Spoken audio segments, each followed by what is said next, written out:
It's been 20 years since I played Fahrenheit, or Indigo Prophecy as it's called in North America, and the main thing I remember about the game is the first level, or scene, it's a David Cage game after all, in which you, the protagonist, stab somebody in a bathroom diner and then have to clean up the evidence. I also remember this mostly because I didn't own the game for a long time. I had the demo, which came on a CD of demos with a game magazine. I'm old!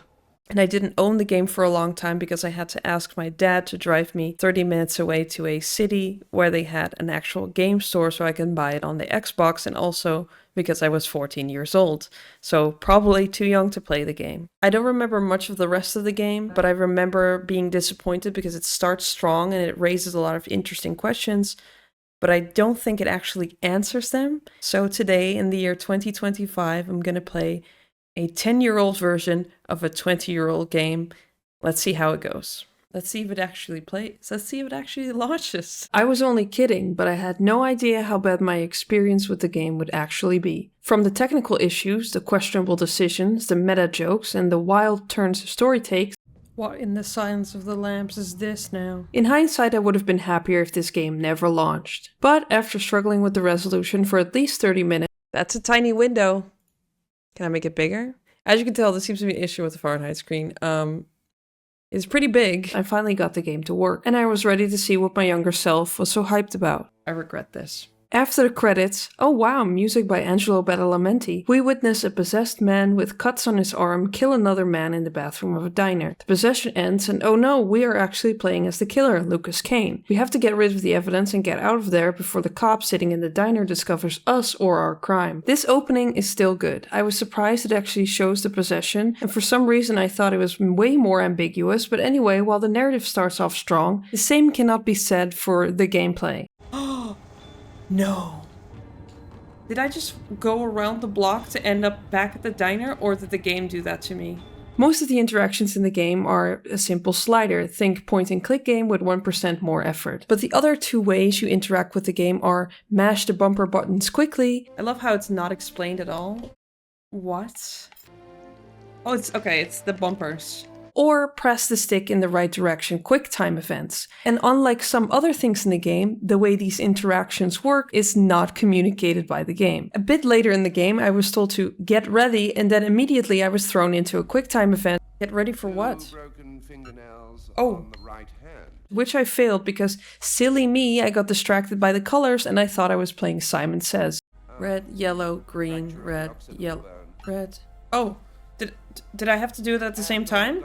What am I supposed to do? The narrative continues with us getting to control and switch back and forth between the two detectives working the case, Carla and Tyler. I honestly have no idea why we get to play both of them and why we get to switch at points in the game when the differences between the discoveries don't matter at all, but we can switch when one character, say, has crippling claustrophobia and is forced to collect an old file in a dark and small dungeon evidence basement. I got an achievement for failing though, that was nice. Every action in the game and some narrative moments has impact on the mental health of the three main characters, and who knows what will happen when it reaches zero. What?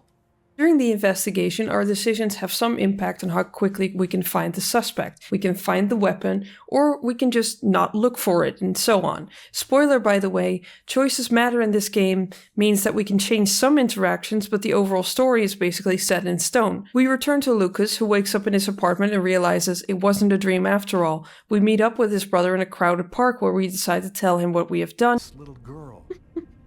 That woman in the background is just like, not my problem. And he gives us a crucifix and tells us that maybe Agatha can help. From this point on, we alternate between Lucas struggling with what he has done, which involves a lot of sulking and quick time event mentee bees, kills a man in trance, wonders if he's going nuts, and the cops working on the investigation. While the gameplay is frustrating and tedious, like why am I playing this cop's morning routine, why is the morgue section a quick time event all of a sudden, this part of the game is still the best it's gonna get because it's mysterious and intriguing. Then we are hit with the first flashback, which doubles as a stealth minigame. Oh no, the stealth sections. And getting spotted is a failure state for the game, which means the game will reload to the last checkpoint, or in Fahrenheit's case, crash the entire game. Oh, and it crashed. After restarting and crashing the game a bunch of times because I'm bad at stealth. Oh my god, what a stupid game. Okay, I finally made it through, only to crash the game again when I failed to find every child in an unwanted game of hide and seek, which ends in an explosion. Were there only 2 children there, and am I just leaving him there, I guess? This time, the game ended because my sanity went below 0, so while choices matter in this game, the wrong choice might drop your sanity too low, so make sure to only make wrong decisions at the right times. And from this point on, the game started to affect my sanity. What was I supposed to do? Huh? After the flashback, we have another detective doing detective things block, which has 2 back-to-back moments of 2 different white characters doing impressions of Asian accents. I was raised in a Shaolin monastery, and the monks taught me all the evil secrets of Kung Fu. What? No way. No way that just happened. A boxing match, which is just a QuickTime event. Are we going to introduce new gameplay? No, it's going to be a QuickTime event. A pointless scene which has me doing busy work for no reason. And the claustrophobic detective entering a dungeon with a stupid balancer marker in the middle of the thingy breathing minigame. I remember being really annoyed by this as a child. Lucas meets Agatha, a blind woman in a wheelchair who tries to help us regain our memories from the diner after we spent minutes setting up the room by individually placing and lighting candles. Gameplay is riveting. She also feels the cuts on Lucas's arms and tells him it's a Mayan symbol for the 2-headed snake. Agatha asks us to come back later. Sure hope she's still alive when we get back. I think she's dead. She dead? Do I remember that correctly?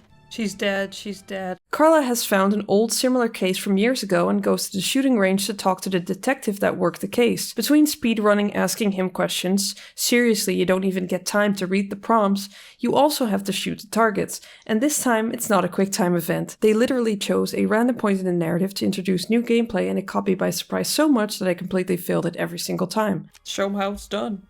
Well, there goes my sanity. Meanwhile, the other cop is playing basketball with a coworker to avoid having to pay him back $100, and these are the outfits that they are wearing. In the snow. We will circle back to why this is stupid a bit later, but yeah. The achievement is called White Man Can't Jump. At this point, we're about midway into the game, and it still feels like a supernatural thriller, like one of those scary X-Files episodes. This is what I remembered the game being, but I wasn't ready for what was about to happen next, and I think my younger brain actively resisted remembering the second half of the game. After some of the evidence leading the detectives to the bank where Lucas works, and finding even more evidence there, Carla connects the dots and is sure Lucas is the killer. When the detectives get to his house though, they find it like this. Lucas is spotted by the cops outside, but he's not gonna let them catch him because he has Matrix superpowers, baby.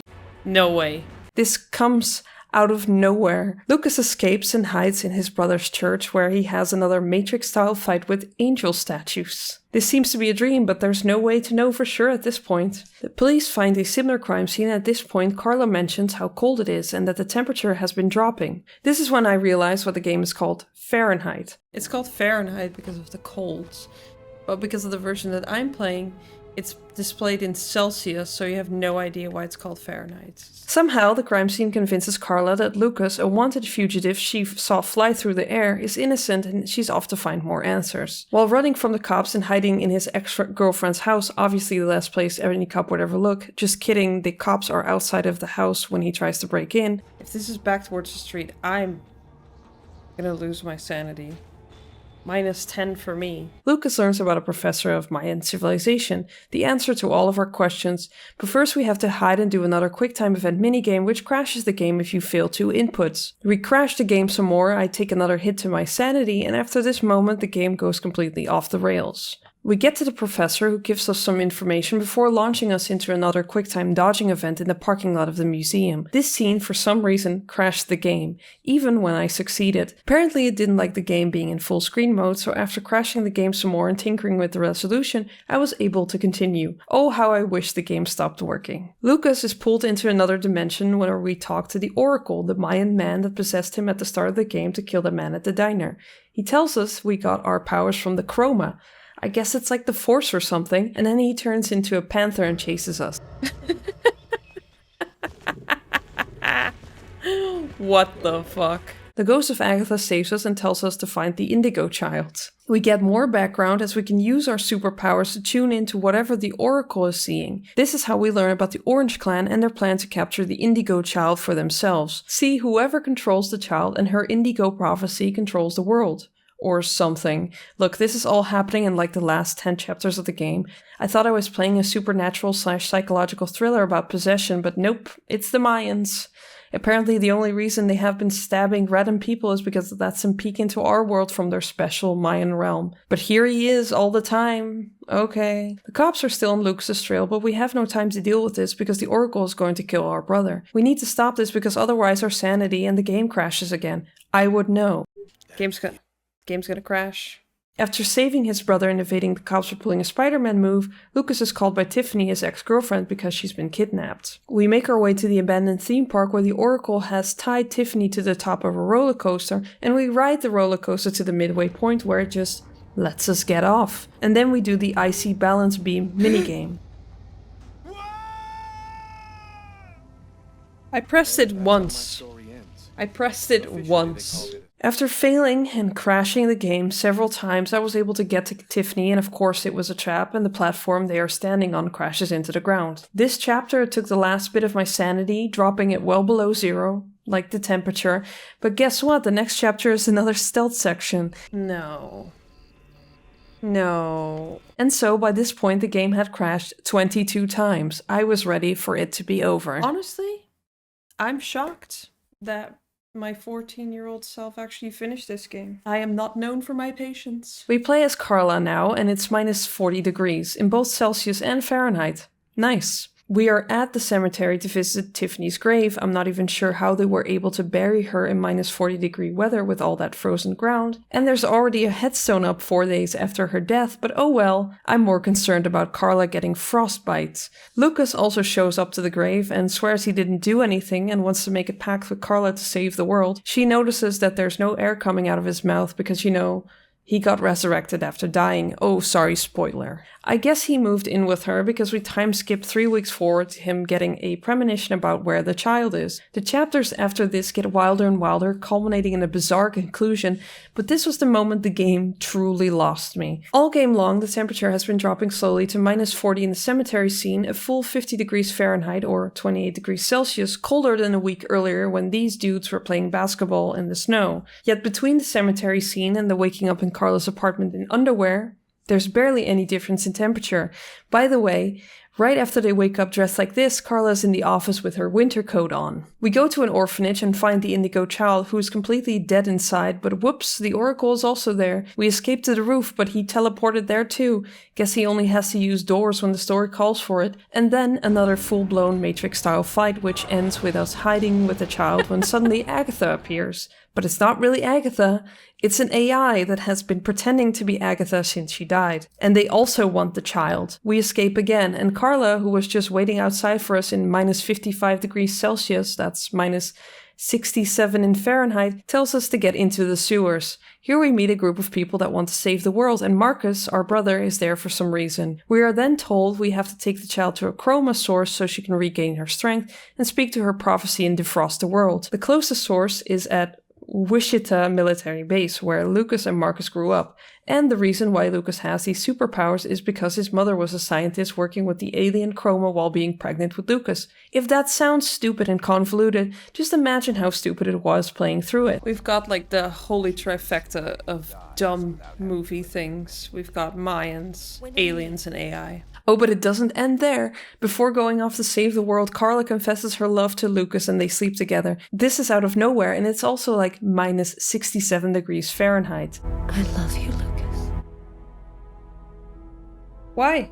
I have many questions. The final playable scene of the game takes place at the Wichita military base, and it's basically a Dragon Ball Z quick-time event fight with the Oracle, followed by the AI, who was patiently waiting for his turn, I guess, forcing you to button mash to survive. If you manage to clear both skill checks, the game ends with the good ending. The world defrosts, Carla is pregnant with your child, and I guess the murder charges are magically dropped despite the mountains of evidence. If you fail the Oracle quick-time event, the world also defrosts, you end up with Carla, she's pregnant, but you're depressed because of the Lumen Mayan threat.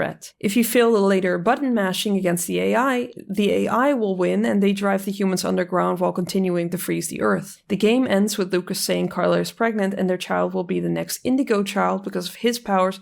And also because Carla was already pregnant when she went to Wichita. And that's Fahrenheit, a badly written supernatural thriller that starts off with a strong premise and interesting opening, but completely fails to deliver on it, as if David Cage wrote himself into a corner and panicked. Like me when I choose the wrong dialogue prompt. Hi.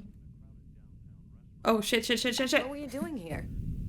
Were you on duty? Why did I ask that? I panicked. But this had no business ever being a game. This is a movie with extra steps. The button mashing is tedious, the QuickTime events are awful, and while you can have some impact from scene to scene by making like a bad police sketch, the overall narrative of the game is on rails.